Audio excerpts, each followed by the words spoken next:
نحمده ونصلي على رسوله الكريم أما بعد فأعوذ بالله من الشيطان الرجيم بسم الله الرحمن الرحيم يا أيها الذين آمنوا لا تلهكم أموالكم ولا أولادكم عن ذكر الله ومن يفعل ذلك فأولئك هم الخاسرون وأنفقوا مما رزقناكم من قبل أن يأتي أحدكم الموت فيقول رب لولا أخرتني إلى أجل قريب فأصدق وأكن من الصالحين ولن يؤخر الله نفسا إذا جاء أجلها والله خبير بما تعملون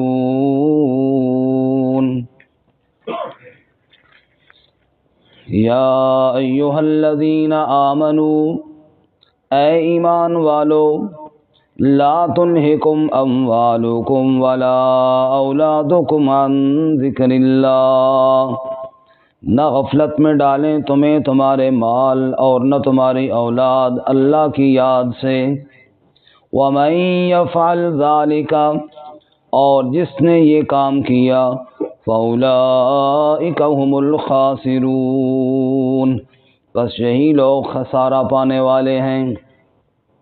وَأَنفِقُوا مِمَّا رَزَقْنَاكُمْ، اور خرچ کرو اس میں سے جو ہم نے تمہیں عطا کیا ہے، مِن قَبْلِ أَن يَأْتِيَ أَحَدَكُمُ الْمَوْتُ، اس سے پہلے کہ تم میں سے کسی ایک کو موت آ جائے، فیقول، پس وہ کہے، رب، اے میرے رب، لولا اخرتنی الی اجل قریب، کیوں نہ تو نے مجھے مہلت دی تھوڑے قریب وقت کے لیے، فاصدق واکن من الصالحین، پس میں صدقہ کر لیتا اور ہو جاتا نیکوکاروں میں سے، وَلَن يُؤَخِّرَ اللَّهُ نَفْسًا إِذَا جَاءَ أَجَلُهَا، اور ہرگز مؤخر نہ کیا جائے گا اور ہرگز مؤخر نہیں کرے گا اللہ تعالیٰ کسی نفس کو جب اس کا وقت آ جائے، وَاللَّهُ خَبِيرٌ بِمَا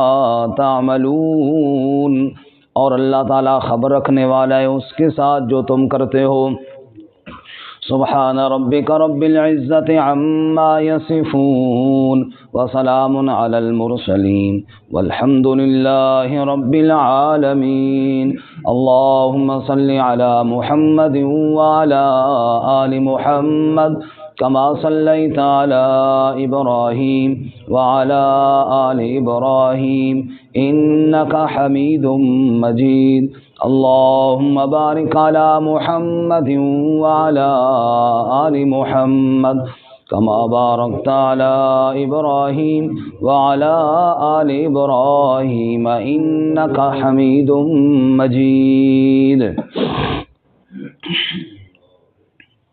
معزز سامعین، سورۃ المنافقون کی آخری 3 آیات، آیت نمبر 9، 10 اور 11 تلاوت کی ہیں۔ اللہ رب العزت ان آیات کے مطابق صحیح بیان کی توفیق عطا فرمائے اور ہمیں قرآن و سنت پر عمل کرنے کی توفیق عطا فرمائے۔ چونکہ سورہ کا نام المنافقون ہے تو اس سورہ مبارکہ میں منافقین کا تذکرہ اور ان کی عادات اور صفات بیان کی گئیں۔ گزشتہ سبق کا خلاصہ یہ ہے، منافق جب رسول اللہ صلی اللہ علیہ وسلم کے سامنے آتے تو آپ کی رسالت کی گواہی دیتے، حالانکہ دل سے آپ کو رسول نہیں مانتے، زبان سے چاپلوسی خوب کرتے لیکن دل سے نفرت اور دل سے انکار کرنے والے ہوتے۔ اگر کہیں کسی بات میں پھنس جاتے تو قسم کھا کر اپنی صفائی پیش کر دیتے۔ اتخذوا ایمانہم جنتاً، انہوں نے اپنی قسموں کو ڈھال بنایا ہوا ہے۔ اور ان کی دیکھنے میں وہ کیسے ہیں، وَإِذَا رَأَيْتَهُمْ تُعْجِبُكَ أَجْسَامُهُمْ، ان کی ڈیل ڈول، ان کے حلیے ایسے ہیں کہ حیران کن ہیں۔ جی بڑے پیر ہیں، بندہ ان کو دیکھے تو سمجھے ان جیسا بزرگ تو اور ہے کوئی نہیں۔ اور باتیں ان کی وَإِن يَقُولُوا تَسْمَعْ لِقَوْلِهِمْ، باتیں کرنے پر آئیں تو ہر بندہ ان کی بات سننے کے لیے تیار ہو جائے۔ اللہ اپنے نبی صلی اللہ علیہ وسلم سے کہتے ہیں آپ بھی ان کی باتیں سنیں، ایسی عجیب اور خوبصورت باتیں بھی وہ کرتے ہیں۔ لیکن حقیقت کیا ہے، کأنہم خشب مسندہ، بالکل لکڑی جیسے خشک ٹیک لگا کر رکھ دی جائے، ناکارہ ہیں، بالکل ناکارہ۔ اور جب کوئی بات کی جائے یحسبون کل صیحۃ علیہم، سمجھتے ہیں ہر آواز انہی پر آ رہی ہے، انہی کا تذکرہ ہو رہا ہے، انہیں یہی شک پڑتا ہے ہمارے بارے میں بات ہو رہی ہے۔ جب بھی کوئی آیت نازل ہوتی ہے خوف زدہ ہوتے ہیں کہ ہمارے بارے میں نہ نازل ہو جائے۔ جب ان سے یہ کہا جائے کہ تم سے غلطی ہوئی ہے، رسول اللہ صلی اللہ علیہ وسلم کے پاس آ کر اپنی غلطی مان لو اور اعتراف کر لو، تو نہیں جی، سروں کو ہلاتے ہیں اور ڈٹے رہتے ہیں اور رک جاتے ہیں، اور تکبر ان کے دماغ میں بھرا ہوا ہے۔ اے میرے نبی صلی اللہ علیہ وسلم، ان کے لیے آپ استغفار کریں یا نہ کریں برابر ہے، اللہ نے ان کو معاف۔ اور ان کی مزید حرکت یہ ہے کہ کہتے ہیں لا تنفقوا علی من عند رسول اللہ، جو رسول اللہ کے پاس ہیں ان پہ خرچ نہ کرو وہاں تک، یہاں تک کہ وہ بھاگ جائیں گے۔ اللہ فرماتے تم نہ خرچ کرو، تمہارے خرچوں پہ کوئی نہیں بیٹھا ہوا، خزانے ساری کائنات کے اللہ کے پاس ہیں۔ اور یہاں تک انہوں نے کہہ دیا کہ ہم مدینہ سے ان کو نکال دیں گے۔ اللہ نے فرمایا وَلِلَّهِ الْعِزَّةُ وَلِرَسُولِهِ وَلِلْمُؤْمِنِينَ وَلَكِنَّ الْمُنَافِقِينَ لَا يَعْلَمُونَ، عزت تمہارے ہاتھ میں نہیں ہے، عزتوں کا مالک اللہ ہے۔ اللہ نے خود اپنے لیے عزت رکھی ہے، اپنے نبی صلی اللہ علیہ وسلم کے لیے رکھی ہے، اور اہل ایمان کے لیے رکھی ہے۔ یہاں تک ہم نے منافقین کا تذکرہ پڑھا ہے، اور آخری اب 3 آیتیں جو آج میں ہیں، ان میں نفاق کی پہچان اور علامات کے بعد علاج بتایا گیا ہے۔ بھائی اب وہ طریقہ کار کیا ہے، وہ کیا کرنا چاہیے جس سے یہ حرکتوں سے بندہ نکل آئے۔ تو پہلی بات تو یہ ہے، دنیا کی محبت انسان کو ان چیزوں پر آمادہ کرتی ہے، کبھی اولاد اور کبھی مال۔ فرمایا اے ایمان والو، مال اور اولاد کی محبت اللہ کی یاد سے تمہیں غافل نہ کر دے۔ جو دنیا کمانے میں اور اولاد کے نخرے اٹھانے میں اور اولاد کی خواہشات کو پورا کرنے میں لگ جائے گا اور اسی میں کھو جائے گا تو اللہ بھول جائے گا، اور اللہ بھول گیا تو بس یہ خسارہ ہو گیا، پھر ساری برائیاں آتی جائیں گی، حتیٰ کہ نفاق بھی آ جائے گا۔ اور دوسرا کام یہ کرو کہ اللہ کی راہ میں خرچ کرو۔ نفاق کہتے ہیں منافقت کو، اور نفاق میں پہلے الف لگا لو بن جاتا ہے انفاق۔ انفاق کا معنی ہوتا ہے مال خرچ کرنا، اس میں تھوڑا الف لگاؤ تاکہ اللہ کی راہ میں مال خرچ کرو، تو مال اللہ کی رضا میں دینے سے نفاق ختم ہوتا ہے۔ یہ اللہ تعالیٰ نے علاج بتائے۔ نہیں کرو گے تو موت آنے والی ہے، اس وقت تم التجائیں کرو گے کہ اب میں منافقت بھی چھوڑتا ہوں اور صدقے خیرات بھی کرتا ہوں، اس وقت موقع نہیں ملے گا۔ یا ایھا الذین آمنوا، اے ایمان والو، لا تلہکم اموالکم ولا اولادکم عن ذکر اللہ، تمہیں غفلت میں نہ ڈالیں تمہارے مال اور نہ تمہاری اولادیں اللہ کی یاد سے، اللہ کے ذکر سے۔ اللہ فرماتے ہیں سورۃ التکاثر میں الہاکم التکاثر حتی زرتم المقابر، تمہیں کثرت کی حرص نے غفلت میں ڈالا ہوا ہے، یہاں تک کہ قبروں میں تم جا پہنچو گے۔ قبر آئے گی تو تمہاری آنکھ کھلے گی، اس سے پہلے تم غفلت میں ڈوبے ہوئے ہو۔ فرمایا اے ایمان والو، تمہارے مال اور تمہاری اولادیں اللہ کی یاد سے تمہیں غافل نہ کریں۔ وَمَن يَفْعَلْ ذَلِكَ، اور جس نے یہ کام کیا، اولاد کی محبت میں یا مال کی محبت میں اللہ کو بھلا دیا، فَأُولَٰئِكَ هُمُ الْخَاسِرُونَ، یہی لوگ اصل خسارہ پانے والے ہیں۔ کوئی آدمی کہتا ہے جی دکان ڈالی تھی، اس میں بڑا نقصان ہو گیا جی، 50 لاکھ کا نقصان ہو گیا، کروڑ کا نقصان ہو گیا، اللہ فرماتے ہیں وہ پھر تھوڑے نقصان ہیں. جس دنیا کی محبت میں رب کو بھلا دیا، اصل خسارے والا یہ ہے، اس کا کچھ نہیں بچا، دنیا بھی گئی ہے اور آخرت بھی گئی ہے. سورۃ الحج میں اللہ تعالیٰ فرماتے ہیں وَمِنَ النَّاسِ، لوگوں میں کچھ ایسے بھی ہیں مَن يَعْبُدُ اللَّهَ عَلَى حَرْفٍ، جو اللہ کی عبادت تو کرتے ہیں لیکن ایک کنارے پر کھڑے ہو کر، فَإِنْ أَصَابَهُ خَيْرٌ اطْمَأَنَّ بِهِ، اگر اللہ کی عبادت کرتے کرتے دنیا کے فائدے ملتے رہیں مطمئن ہو کر لگے رہتے ہیں. وَإِنْ أَصَابَتْهُ فِتْنَةٌ، اگر کوئی آزمائش آ جائے، انقلب علی وجہہ، چہرہ پھیر لیتا ہے اللہ کی طرف سے. خسرت دنیا والآخرہ، ایسے بندے کی دنیا بھی برباد، ایسے بندے کی آخرت بھی برباد. ذالک هو الخسران المبین، اس سے بڑھ کر اور خسارے والا کوئی نہیں ہے. اللہ ہمیں اس اصلی نقصان سے محفوظ فرمائے. حدیث مبارکہ میں نہیں آتا جس کی ایک نماز بھی رہ گئی وہ ایسا ہے اس کے اہل و عیال اور مال و دولت سب چھین لیا گیا. یہ خسارہ ہے نا، اللہ کی ناراضگی. مطلب وہاں بھی کیا ہے؟ اللہ کی ناراضگی. جس نے اللہ کو ناراض کر دیا، رب بھول گیا. نماز کیسے چھوٹی؟ دکان کی وجہ سے. ادھر مال کی طرف گیا تو نماز چھوٹ گئی، یا اولاد کی کسی کام کی وجہ سے گیا، گھر اہل و عیال میں مصروف ہوا، نماز چھوٹ گئی. تو فرمایا اس کے گھر بار بھی گیا، اس کا مال و دولت بھی گیا، کیونکہ اللہ ناراض ہو گیا. اس لیے فرمایا کہ جس نے یہ کام کیا کہ دنیا کی محبت میں رب کو بھلا دیا، فَأُولَٰئِکَ هُمُ الْخَاسِرُونَ، اصل یہی خسارے والے ہیں. ایک منٹ کے لیے ہم سارے سوچیں بھئی اگر میں نماز نہ پڑھوں تو اللہ کا کوئی نعوذ باللہ کوئی نقصان ہو سکتا ہے؟ بولیں جی. یہ اللہ تعالیٰ صرف کہتے ہیں اپنے کام کاج کرو، صرف تھوڑا میرے سامنے آ کے یہ اظہار کرو یا اللہ تو بھولا نہیں ہے، ہم نے تمہیں یاد رکھا ہوا ہے، ہم تیرے بندے ہیں، ہم تجھے بھولے نہیں ہیں. ہم دکان میں ہیں لیکن تیرے حکم کے آگے دکان کچھ نہیں ہے. ہم کسی فنکشن اور پروگرام میں ہیں لیکن تیرے حکم کے آگے کچھ بھی نہیں ہے.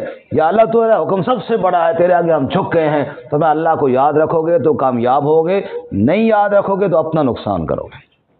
اور دوسرا کام وَأَنفِقُوا مِمَّا رَزَقْنَاكُمْ، اور خرچ کرو اس میں سے جو ہم نے تمہیں دیا ہے.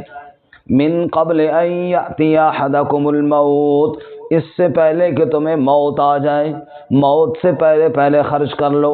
ابو ہریرہ رضی اللہ تعالیٰ عنہ فرماتے ہیں ایک شخص نے عرض کیا یا رسول اللہ کون سا صدقہ بہتر ہے؟ آپ صلی اللہ علیہ وسلم فرمایا صدقہ وہ بہتر ہے جب تم صحت مند ہو اور مال کی تجھے ضرورت ہو اور فقر سے تم ڈرتا ہو اور زندگی کی تجھے امید ہو، اس وقت جو اللہ کے نام پر دے، یہ صدقہ بہت بہتر ہے. موت کے وقت تو کہے فلانے کو اتنا دے دو، فلانے کو اتنا دے دو، اللہ کے نبی صلی اللہ علیہ وسلم فرمایا اب خود بخود فلانے لے لیں گے، اب تم آگے چل، اب تیرا وقت ختم ہو گیا ہے، تو اس سے پہلے پہلے صدقہ دے. یہاں اللہ تعالیٰ بھی یہی فرماتے ہیں وَأَنفِقُوا مِمَّا رَزَقْنَاكُم مِّن قَبْلِ، خرچ کرو اس سے پہلے کہ ان یأتی احدکم الموت، کہ تم میں سے کسی ایک کو موت آ جائے، فیقول، پھر موت کے وقت کہے گا رب، اے میرے رب، لولا اخرتنی الی اجل قریب، تو نے مجھے مہلت کیوں نہ دی تھوڑی مدت کے لیے، یا اللہ کچھ مجھے مہلت دے دیتا. بھئی خیر تو ہے، مجھے 70 سال دیے تھے، 80 سال دیے تھے، اب تھوڑا سا ٹائم اور لے کر کیا کرنا چاہتا ہے؟ کہتا ہے فَأَصَّدَّقَ، تاکہ میں صدقہ کر لیتا. اب صدقہ یاد آیا، دنیا میں ان 70 سالوں میں یاد نہیں آیا تھا. فَأَصَّدَّقَ، تاکہ میں صدقہ کر لوں. میرے بھائیوں، موت سے پہلے اپنے ہاتھ سے صدقہ کر لیا تو وہ کام آئے گا. مرنے کے بعد دیگیں پہ دیگیں چڑھائی جا رہی ہیں، وہ تو لوگ کر رہے تھے، تو نے کیا کیا؟ وہ تو اپنے ناک بچانے کے لیے کر رہے ہیں، نمود و نمائش کے لیے کر رہے ہیں، تاکہ لوگ یہ نہ کہیں کہ جناب والد فوت ہوا، انہوں نے پیچھے کچھ کیا نہیں ہے. ابھی گزشتہ ہفتے کی بات ہے، ترلائی میں وہاں جاتا ہوں بیان کے لیے، تو بیان سے فارغ ہونے کے بعد کچھ لوگ بیٹھے، باتوں باتوں میں مجھے بھی انہوں نے بیچ میں شامل کیا، جی چلو جی آپ بھی رائے دیں. وہ 3-4 بھائی تھے، والد صاحب فوت ہو گئے تھے. ایک بھائی کہتا تھا میرے پاس نہیں ہے بھائی پیسے، دوسرے بھائی کہتے نہیں چھوٹا گوشت کرنا ہے کیونکہ ہماری برادری میں فلانے نے کیا فلانے نے کیا، اب ہم جو چھوٹا گوشت نہیں کریں گے تو جو ہے نا مزہ نہیں رہے گا. اور دوسرے وہ کہتا یار چکن پہ گزارا کرو، بس ٹھیک ہے چھوٹا گوشت بہت مہنگا ہے، میری نہیں اس میں پسلی آتی. اب وہ اس میں کہہ رہے تھے کہ ہم نے دیکھو جی مولوی صاحب ہم نے اس کو کہا ہے کہ چلو یار تم اتنے پیسے دے دینا باقی ہم کر لیں گے. اب یہ کہتا ہے کہ نہیں نہ کرو. ظاہر اس کو یہ بھی شرم آتی ہے کہ باقی بھائیوں نے زیادہ دی ہیں اور میں نے کم دی ہیں, تو پھر یہ کہیں گے کہ یار دیکھو والد کے لیے اس نے کم دیے ہیں پیسے. میں کہتا جی برابر رہے. تو کہتا ہے کیا مشورہ آپ کا؟ جی میں نے کہا میرا مشورہ تو ہے کچھ بھی نہ کرو. سمجھ آئی؟ میرا مشورہ تو یہ ہے کہ نہ چکن کرو اور نہ جناب وہ بکرے والا کرو, کیونکہ یہ تو سارا رواج ہے, دکھلاوا ہے. خفیہ طور پہ جتنا دل کرے جس کا کر لے, پتہ ہی نہ چلے, اللہ کو پتہ ہو بس, کسی اور کو پتہ ہی نہ ہو. کسی غریب مسکین کے گھر میں خفیہ طور پہ راشن دے دو تاکہ پتہ ہی نہ چلے کہ لوگوں کو. کہتے نہیں جی اس طرح تو پھر نہیں ہو سکنا. ہوں بتاؤ اللہ کے لیے کر رہے ہیں یا دکھلاوے کے لیے کر رہے ہیں؟ وہ تو دکھلاوے کے لیے کریں گے. آپ اپنے ہاتھ سے کچھ کر کے جاؤ گے تو قبر میں وہ کام آئے گا. وہ جو صدقہ نور ہے نا, وہ نور اپنے ہاتھ کا دیا ہوا ہے, جو اپنے ہاتھ سے دے گے. جیسے بھی میں نے آپ کو حدیث سنائی کہ جب تم زندگی کی امید میں ہو, اللہ کے نبی صلی اللہ علیہ وسلم فرماتے ہیں مال کی تمہیں ضرورت ہو, فقر سے تمہیں ڈر ہو, اس وقت اللہ کے نام پر دو. یہ نور بن کے قبر روشن کرے گا تیری. وہ والا کوئی نہیں ہے, وہ تو اپنے ناک بچانے کے لیے کر رہے ہیں کہ لوگ کیا کہیں گے. بھئی لوگوں کے سامنے ہمارا نام ہونا چاہیے. تیرا صدقہ وہ کام آئے گا جو تو نے اپنے ہاتھ سے دیا ہے. اللہ تعالیٰ کیا فرماتے ہیں؟ موت سے پہلے. ہمارے صدقے شروع ہوتے ہیں موت کے بعد. صدقے شروع ہوتے ہیں موت سے بعد. اللہ فرماتا ہے من قبل ان یاتی احدکم الموت, موت سے پہلے. موت سے پہلے صدقہ دینا ہمیں موت پڑتی ہے. سمجھ آئی؟ وَأَنفِقُوا مِمَّا رَزَقْنَاكُم مِّن قَبْلِ أَن يَأْتِيَ أَحَدَكُمُ الْمَوْتُ, موت سے پہلے اللہ کی راہ میں خرچ کرو. فَيَقُولَ, پھر موت کے وقت کہو گے رَبِّ لَوْلَا أَخَّرْتَنِي إِلَىٰ أَجَلٍ قَرِيبٍ, اے میرے رب تھوڑی سی مجھے مہلت دے دے. فَأَصَّدَّقَ, تاکہ میں صدقہ کر لوں. وَأَكُن مِّنَ الصَّالِحِينَ, اور میں نیکوکاروں میں سے ہو جاؤں. یعنی منافقت بھی چھوڑ دوں. دونوں کام چھوڑنے کے لیے تیار ہوں. بخل بھی چھوڑتا ہوں اور منافقت بھی چھوڑتا ہوں. اے اللہ صدقے خیرات بھی کروں گا اور بالکل مخلص ہو جاؤں گا. اچھا, وَلَن يُؤَخِّرَ اللَّهُ نَفْسًا إِذَا جَاءَ أَجَلُهَا, اللہ تعالیٰ کا ضابطہ بھی سن لو. ہرگز اللہ کسی نفس کو مہلت نہیں دیتے جب اس کی موت کا وقت آ جاتا ہے. موت کا وقت آ جائے پھر کوئی نیک ہے یا کوئی برا ہے, بس پھر اس نے جانا ہی جانا ہے. جو کر لیا سو کر لیا. اب ایک لمحہ بھی مزید ٹائم ملنے والا.